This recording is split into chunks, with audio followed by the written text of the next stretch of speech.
Welcome to Bharat News. Today we will be talking about Manipur crisis.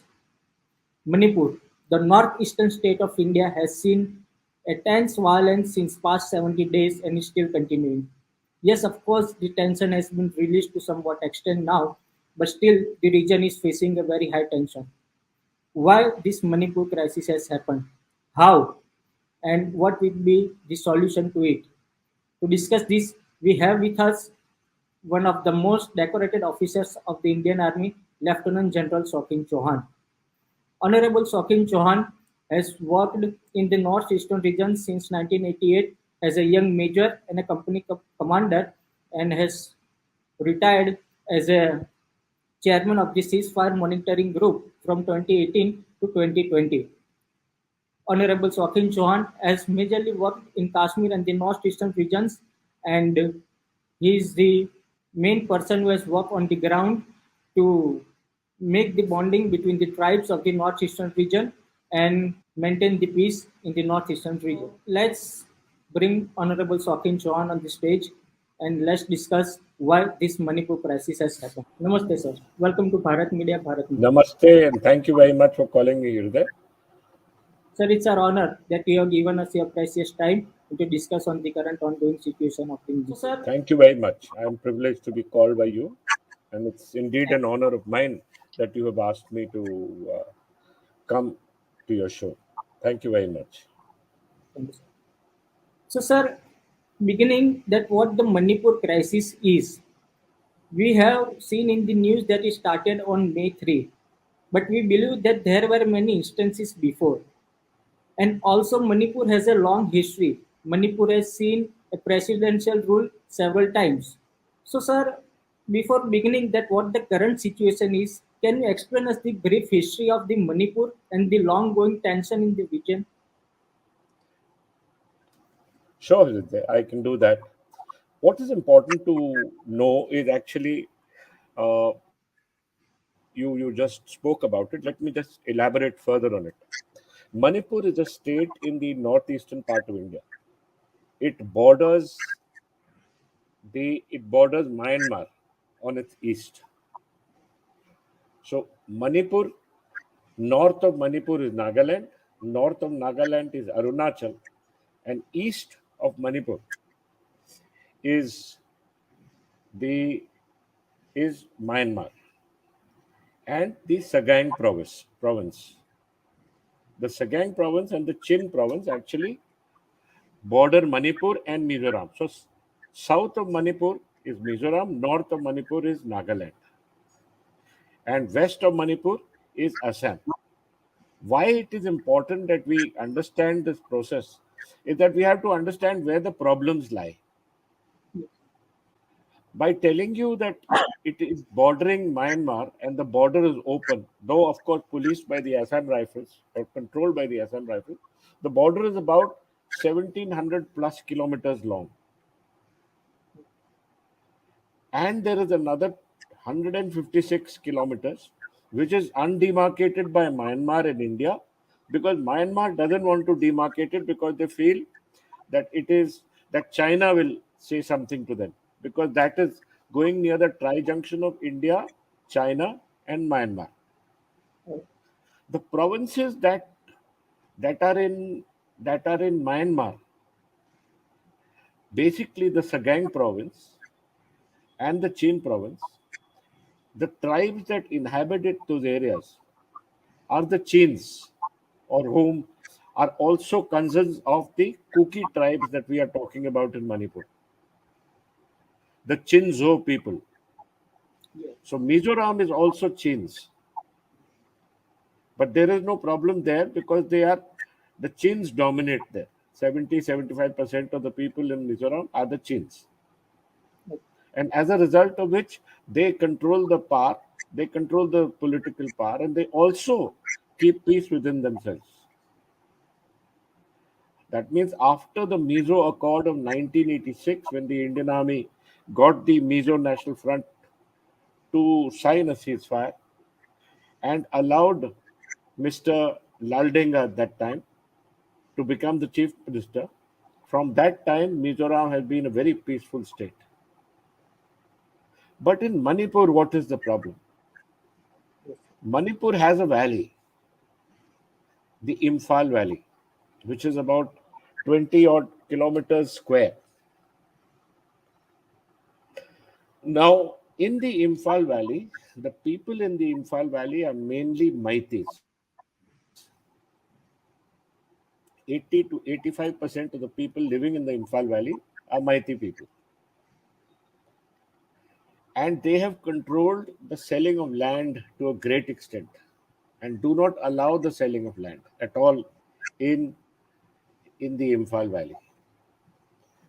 As per the laws of the land, as per Article 371 Charlie, which is based for Manipur, and certain Manipur Land Reforms Acts or Land Acts, the hill tribes that surround the valley, the balance 45% of the people in Manipur are the hill tribes. For example, the district in one district in Manipur where I was a company commander was Ukhrul district. There are the Tanghul Nagas. They dominate. Then there is the Senapati district. Then there is the Mao district. So all these districts, there are different Naga tribes that inhabit these hill tribes, hill areas. And the land act of that hill areas is that the hills or the land there cannot be sold to anyone because it belongs to the tribes living in the hills. For example, in Nagaland, you cannot buy land in Nagaland. All the land belongs to the villages and the village headman. No one can buy land. It is the village council that allots you the land to use and it does not allow you to sell. So there are no land pattas in Nagaland. And these tribal laws, including the land laws, including the cultural laws, are enshrined in the constitution as per Article 371A, which is for Nagaland, and Article 371C, which is for Manipur. Now, what is the problem? The problem is, Bharat, that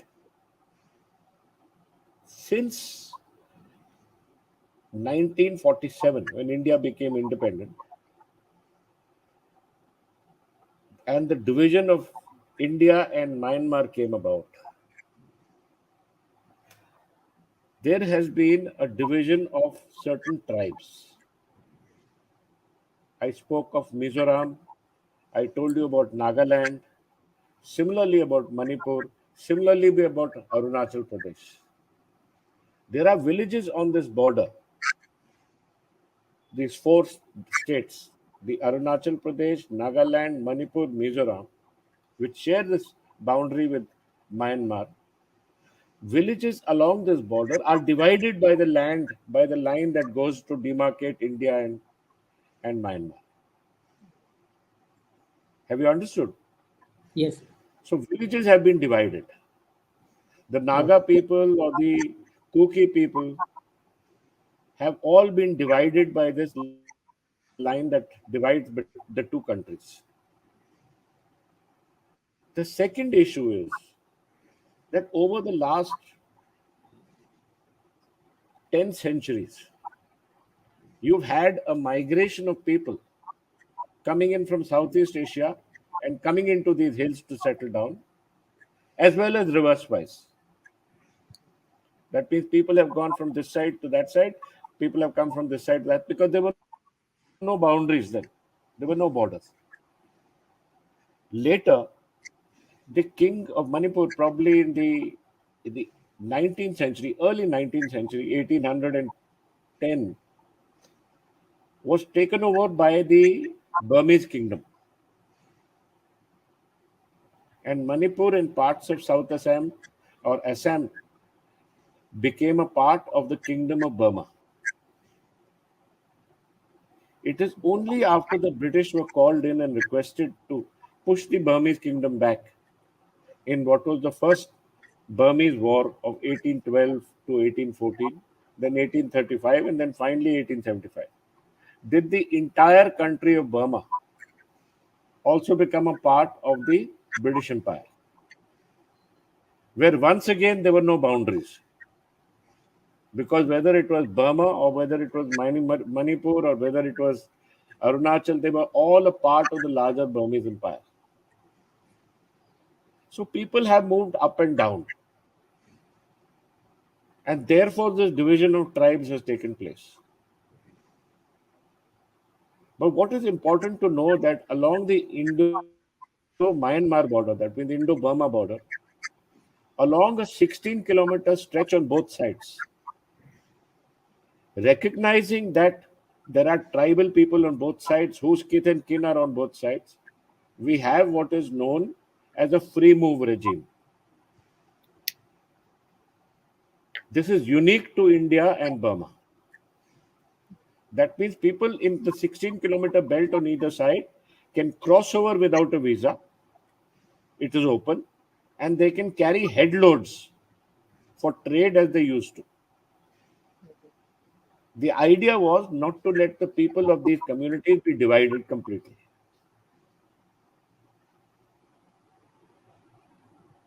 So, land is an important issue because over the years of this migration that took place, these separate tribes started evaluating the areas where they lived and became more and more emotional about it. So there has been a lot of inter-community, inter-tribal suspicion and problems between them each other over the years. It's over the centuries. They have fought each other.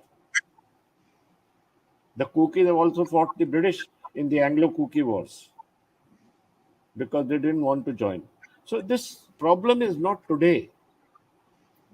Now, what happened on April 23rd was that the Chief Minister of Manipur, Mr. Biren, who's a Maiti, was to go to Churachandpur. Churachandpur is a district north of Imphal or south of Imphal, north of Imphal, to inaugurate an open air gym.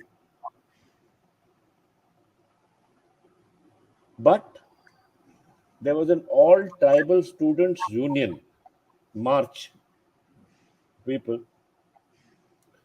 who decided not to allow the chief minister to come. So the all tribal students union held what they called was a peaceful march. But it wasn't so peaceful. And they burnt the dais, they burnt the chairs, so Biren didn't go. Now here is where the picture is hazy. Who attacked whom? Where did the fire start from? The next situation happened on May 3rd, where the Kookies said they were attacked by the Maitis and the Maitis said they were attacked by the Kookies. But the issue was that both have access to weapons and both have a history of rivalry between themselves as tribes and as communities. And this fire started. Wherever there is fire, it is fanned by, I would say, certain kinds of politicians,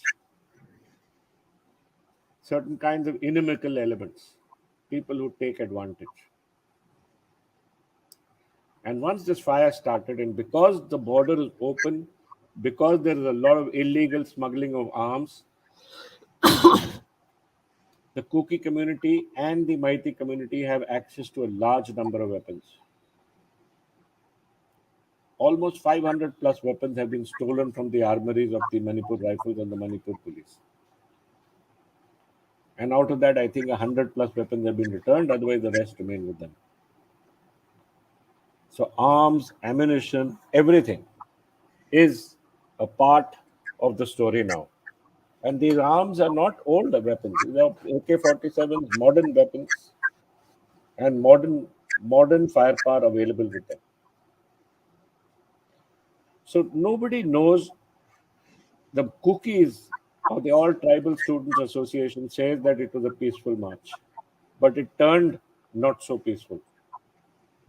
May 3rd, who attacked whom after that suspicion that came about, nobody knows.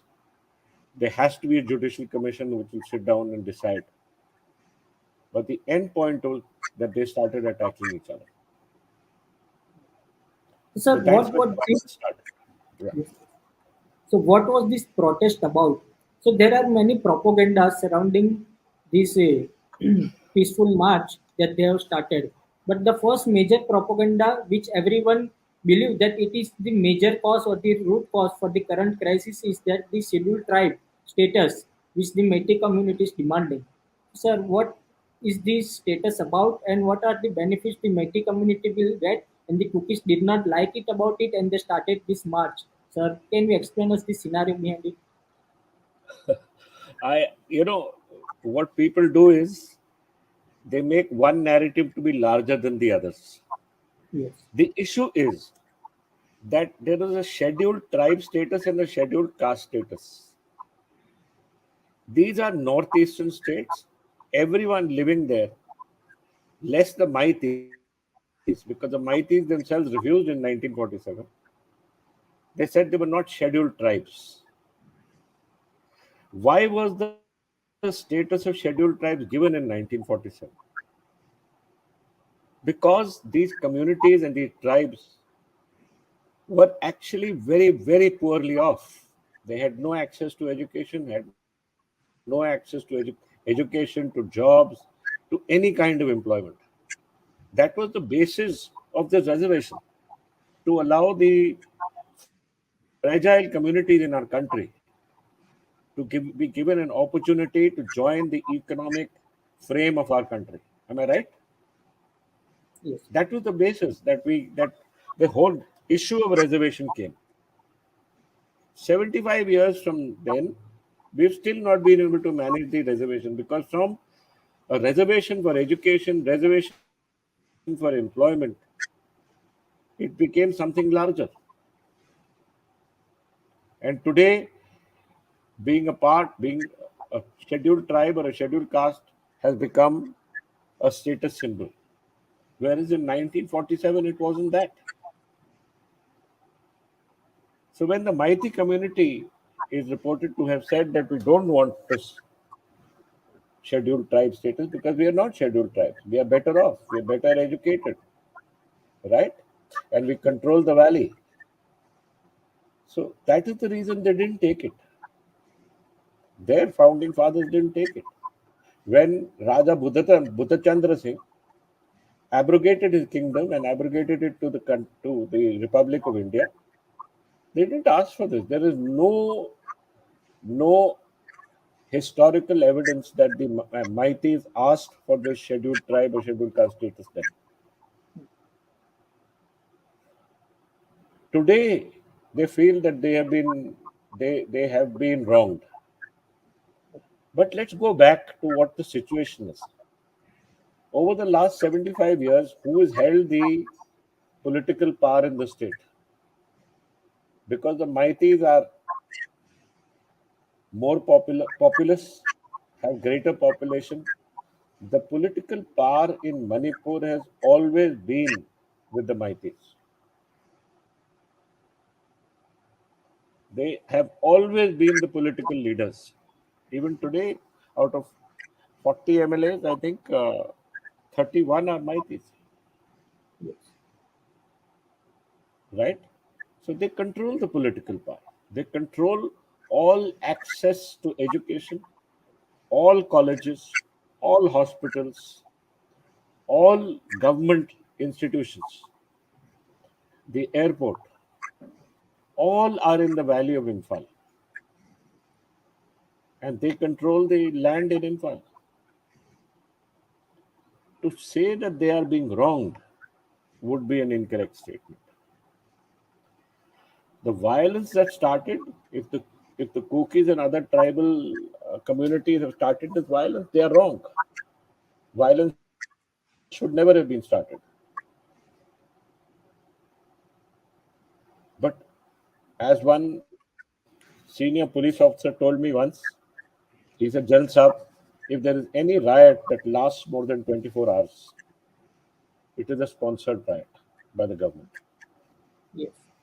So if this violence has gone beyond 24 hours, there is no doubt that elements of the state government are involved in continuing to fan it. So, sir, recently a defense secretary visited Myanmar also, which is burning right now. So, what do you think? Is there a Myanmar hand backed by China for escalating the violence in the Manipur, or is it a state sponsored, or is it a Naxalite movement? It is not a Naxalite movement. It Let me just explain the situation in Myanmar to you so that you understand. About 3 years ago, the Myanmar army took over Myanmar, dismissed the government of Aung San Suu Kyi, and till now, no elections have been held. Myanmar is fighting, the Myanmar army, which is called Tatmadaw, is fighting 14 to 15 separate insurgent groups within its country, including the Chin insurgents, who are actually country cousins of the Kuki and of the Chins in Mizoram. This part of the area, that is the border area between India and Myanmar, has largely never been policed by the Myanmar army. They simply don't have the numbers to deal with this. So they have outsourced its control to the People's Liberation Army, which is a mighty party, mighty terrorist group or mighty insurgent group living inside Myanmar. That's the first issue. So the Myanmar army being involved is impossible. They are fighting their own insurgencies, and Myanmar does not want to create a problem with India. Okay. I myself have been a part of the national level delegation that went to Myanmar in 2018, and a very senior Myanmar government minister, very senior, who was in uniform, because in Myanmar the government are all uniformed generals. He called me aside and he told me that we have a mutual enemy, China. So Myanmar would never fight or whether never get involved against India at Chinese behest. They themselves are very suspicious of China. But is China involved? China has traditionally been involved in all major problems in India, especially in the Northeast. Yes. ये आज की बात नहीं है. From 1963, 64, 65, they were arming, planning, training, and giving money to insurgent groups operating inside the northeast of India. Later, after Mao died and China started a small renaissance under Deng, at that time this level of help to the insurgent groups reduced. But I'm certain under Xi, President Xi, the PLA is definitely helping out these insurgent groups. It is in China's benefit. If we fight inside our own country with each other, then definitely the neighbors will take advantage. Definitely, China will want to reduce India's capabilities. Definitely, she will want the Indian army to be involved inside the state of Manipur rather than on the borders with the PLA. Yes. Definitely. The second issue is all illegal arms that are bought by these insurgent groups come from a small town called Ruli, Ruli, Okay. which is on the Yunnan province bordering Burma. So all these insurgent groups make their money through illegal narcotics, illegal gun smuggling, illegal smuggling, illegal timber trade, whatever, go to Ruli to buy arms and ammunition. That grey market is being controlled by the People's Liberation Army of China. Okay. All these arms and weapons and ammunition Yes. are controlled and sold by the Chinese. I have Yes. no doubt about it. But they have a great level of deniability because none of these weapons that have been found here have any kind of Chinese markings. Yes. It's an open grey market. People go and buy it there, but they are being supported. I have no doubt about it. But like Yes. I said, why would they not be supported? It helps them to reduce India's capabilities. We are fighting between ourselves. They say, yeah, how can he look outward then? How Yes. can he defend his own country? So by forcing the Indian army to get involved in the state of Manipur, it is a major issue for us. Definitely. So, sir, coming back to a previous question, there are many other propagandas also which trigger the current scenario. So, I want to ask you that is these propagandas are correct and to what extent, and are they really triggering the current scenario? So, another propaganda is that cookies are cultivating the poppy seeds, and the government does not want them to cultivate those seeds, and they are been banned. The cookies have been banned to doing so. Also, they are taking and capturing the land illegally over there, and also they are allowing the illegal immigrants from the Myanmar to come to their region, and the government is against of them, and that's what triggered the situation. To what extent is this true?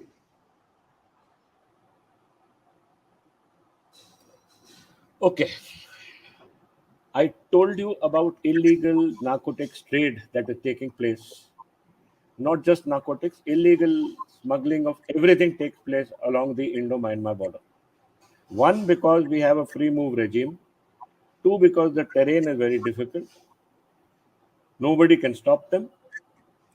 And three, because powerful people are involved in making profit from the state. Those powerful people are not just cookies. They are all communities in Manipur. But if the cookies are growing poppy, which there is evidence that they are growing, but not to the extent that these people are talking about. The Yes. Assam Rifles, and I've been the Director General of the Assam Rifles, has largely reduced the poppy, and a large number of poppy fields have been broken. But this has nothing to do with this agitation. The poppy seeds grown in India or grown in Manipur go back to Myanmar for they getting refined into heroin, and then they come backwards into the state of Manipur to be transported to Delhi. There are very powerful interests, a lot of people making money here. And they are not just cooking, they are of all communities. Okay. So if we have to make an allegation like this, we have to follow who gets the money. Okay. So while poppy cultivation has been encouraged by the cookies in various places, this is not the issue for the present crisis. It's Okay. not the issue. Okay. The second thing about illegal migration, as you said, recently Karan Thapar did an interview where he spoke about this illegal migration of cookies. And in that interview, they said clearly that the percentage of the cookies from 1914 or 1904 to 23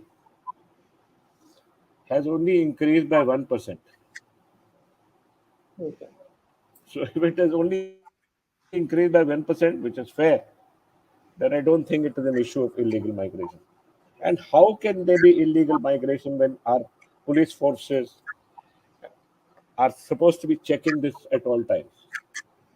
Why is there a failure of governance that we've not been able to stop the illegal migration, this illegal settling? Why have that we've not been able to stop it? So there is an underlying problem between these communities, there, and that problem is historic. Okay. That violence is to do with something else, but definitely not just poppy culture. Okay. And sir, another propaganda is that cookies from the cookie side that government has find many petroleum and cobalt reserve in the hilly areas, and they want to acquire those lands, and the cookie did not like that. Is this true? Cookie, I am not on the side of the cookies. The idea that this our hills or our mountains contain a lot of minerals is there's no doubt. ये आज की बात नहीं है, 10 साल पुरानी बात है, right? अभी तक I don't think anyone has gone there to start taking it out. Like I told you in the beginning, the issue is, do we get the tribal communities, the fragile tribal communities, into the Indian economic miracle? Everyone should gain from this petroleum or minerals that are there in their place. It should not only be a businessman or a large industrial group, it should be everybody. And all these tribes are looking for a way to get out of their grinding poverty and the difficult life that they live. So, this could not be the reason. Okay. Sir, can you explain us about the SOO Pact, where the current Biren Singh-led government withdrew from its agreement? Does that trigger this crisis? The SOO Pact is actually the suspension of operations. Suspension of operations with the Kuki insurgent groups. There are a whole lot of Kuki insurgent groups. The main are about 6, 8 insurgent groups.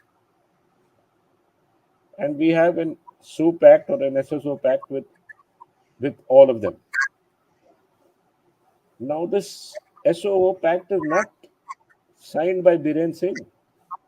Hmm. It is a pact signed by the government of India. Yes. And between the Naxalite groups. So Biren Singh cannot do this. Yes. By saying that he is abrogating this means nothing. As far as the Yes. armed forces are concerned, of which I have been the head, we honor the SOO pact. The Kuki insurgents in the Sioux under Sioux are all inside their camps. We've checked their weapons. Those weapons have not been lost. So, Biren Singh, by saying I am dishonoring the Sioux pact, means nothing because the government of India has to say that. It is a treaty signed by the government of India and the insurgent groups. It is like the treaty that I got, the ceasefire that I got signed with the Naga insurgent group. They are Yes. guaranteed by the government of India. I signed on behalf of the government of India, and the Yes. Nagaland government had nothing to do with it. So, So sir, what do you think? similarly, government of Manipur has nothing to do with the Sioux. Yes, of course. But since the Biren Singh government withdrew its agreement, so there will be hatred among the insurgent groups and the community people against the Biren Singh led government currently. And maybe that triggered the crisis. Like I said, there is no one single issue here. It Yeah, is difficult. yes, it's difficult. The main issue is that we must get peace. The two communities have to understand that they have been living together for the last 100 years, 200 years, 300 years, and they will live together for the next 200 years, or till they die, till next lot coming. You Yes, of have to course. have peace. These are rest are just excuses made by people who don't understand anything. We have to get the communities together. We have to tell the communities that तुमने साथ रहना है. Uh, And if you're going to live the rest of your lives fighting each other, it's a different story. And so I have see, spoken to everybody, Hriday. I've spoken to the Kuki community, not now, much earlier, because I used to be talking to them. And I know the Mighty community. They are all wonderful people. And I'm certain that, sensible leadership will prevail. And I'm certain that they will be able to stay in peace. Because they have to understand that peace is the most important aspect. And they have to live together. History, geography, culture says that they have to live together. so sir, since it is an internal matter of India, the recently the U.S. ambassador to India, Eric Gressity, has passed a statement. Also, the European Parliament is discussing about the crisis. Sir, what do you think? Why are they doing so? I don't remember. Did we spoke about to them on the current France crisis or on the Black Lives Matter? Why they are interfering in the internal affairs of India, sir? Hriday, why does it matter to us? We are a huge country. We are the world's largest democracy. They should not be commenting on us. Who is the Yes, European Parliament to comment on India? They must look within their own countries and see what problems there are with their countries and deal with those. But अगर लोग बोल रहे बोलने दो कुत्ते भौंकते रहते doesn't mean anything. Why are we making it such a big deal? European Parliament is where in Brussels. It's a small little bitty village town, right? They have their own inner cities which they can't control. And even if we bol diya, तो that doesn't matter, yaar. These things don't matter. of course. Neither does it matter to us diplomatically, nor does it matter to us anywhere. We should not give any credence to anybody talking about India. These are two minor communities. We must get peace back. We must fight for peace, and we make sure that the communities understand. The main thing is that these communities must understand they have to live together. I've been a post commander in Manipur, and at that time, the Tangkhuls and the Kukis were fighting in 1989 90, 1988 89. We were protecting the Kuki villages because that's what the army does. We protect them. We protect these fragile communities. And at that time, I used to tell the Tangkhul leadership there in Ukru that whether you like it or not, you have to live together. So the Tangkhul Kukis have come back in peace. They're not fighting each other. The mighty Kukis also have to come to peace. But these are tribes, these are fragile tribes, and they carry a lot of history in their mind. And that history or that hatred or that fear is what is playing on their mind. To my mind, we must follow a 3 point program. One is immediate peace. Okay. Two, all the weapons, illegal weapons, must be returned. Three, all the Kuki insurgent groups that have signed the suspension of operations with the government of India should go back to their camps. Four, the mighty insurgent groups, the PLA, the UNLF, must sign a ceasefire with the government of India. The present Chief Minister is capable of doing that. Biren is capable of getting people to do this. That was my question actually. And he must do this. If you do these, then you work at getting the two communities to be together. After all, there are 8 or 9 Kuki MLAs in in the House of Representatives, in the government in the state government in Manipur, and all of them are Yes, BJP MLAs. yes. कोई तरीका नहीं है.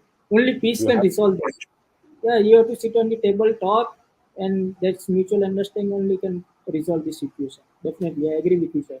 Sir, what's your message to the people of Manipur? my message is please stop fighting. Please stop the violence. Please realize that there are differences between communities. Work towards sorting those differences out. India is becoming an economic superpower. We need all of you together.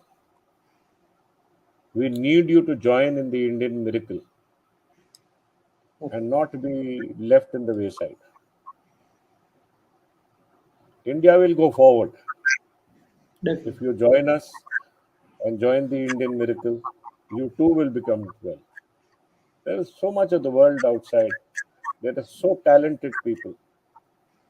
आप जहाँ भी जाते हो, whichever place you go, big cities, the Nagas, the Kokis, the Manipuris, the young children, they're working together. They were not fighting.